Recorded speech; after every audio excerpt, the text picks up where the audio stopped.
அந்தரங்க ஆலோசனை கூடத்திற்கு வெளிப்புறமாக வெளிச்சம் குறைந்த சாளரப் பகுதிக்கு வந்தவன் எரிந்து கொண்டிருந்த விளக்கின் திரியை இழுத்தான்.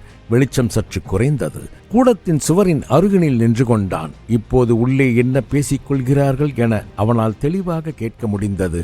வெளியே வாசலை பார்த்தான். வீரர்கள் சுவரோடு சுவராக சாய்ந்து காவல் காத்தபடி கடமையே கர்மம் என நின்று கொண்டிருந்தனர். இனி அவர்களால் தன்னை கவனிக்க இயலாது என உறுதி செய்து கொண்டு இருவரது உரையாடல்களையும் ஒட்டு கேட்கலானான். இருங்கோவில் வைதிகரிடம், ஐயா, சமீபத்தில் தங்கள் மகன் இறந்து விட்டான் என கேள்வியுற்றேன். பெரும் துயரமாகிவிட்டது என தனது வருத்தத்தை தெரிவித்துக் கொண்டார். வைதிகர், இப்போது வருத்தப்படுவதற்கு நேரமில்லை அரசே. எதிரிகளை வளரவிடக்கூடாது. என் கவனம் முழுவதும் அதில்தான் இருக்கிறது என்றார். இந்த துயர சூழ்நிலையிலும் தாங்கள் விழிப்புடன் எனக்கு உறுதுணையாக இருப்பது மிகுந்த உத்வேகத்தை அளிக்கிறது. அரசே, குருக்ஷேத்திர போரில் அர்ச்சுனன் மகனான அரவானை பலி கொடுத்தே பாண்டவர்கள் போரை தொடங்கினர். பாண்டவர்களின் மகன்கள் இறந்த பிறகே போரின் உக்கிரம் அதிகமானது.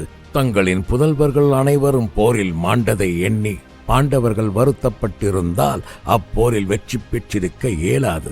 நமது போருக்கு என் மகனை பலி கொடுத்ததாகவே நான் கருதி கொள்கிறேன். அவனது நட்சத்திரமும் இறந்த நேரமும் நமக்கு வெற்றியை தரும் என நான் எனது நிமித்திகம் மூலம் அறிந்து கொண்டேன். நமது இலக்கு வெற்றி மட்டுமே என்பதை நாம் நினைவில் கொள்ள வேண்டும்.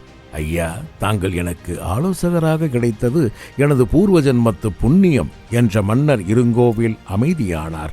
பின் பேச்சை மாற்ற விரும்பி, பிரம்மராயரே, புகாரை கைக்கொள்ளப் போவது அவ்வளவு எளிதான காரியமாக இருக்கப் போவதில்லை.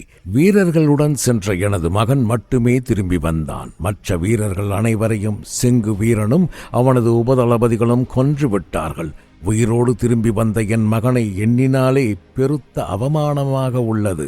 சோழர்களையே வென்று சோழ வம்சத்தையே வேறறுக்கப் போகும் நாம் ஒரு உபதலைவனிடம் திணறிக் கொண்டிருப்பது எரிச்சலாக உள்ளது என தன் கவலையை தெரிவித்தார்.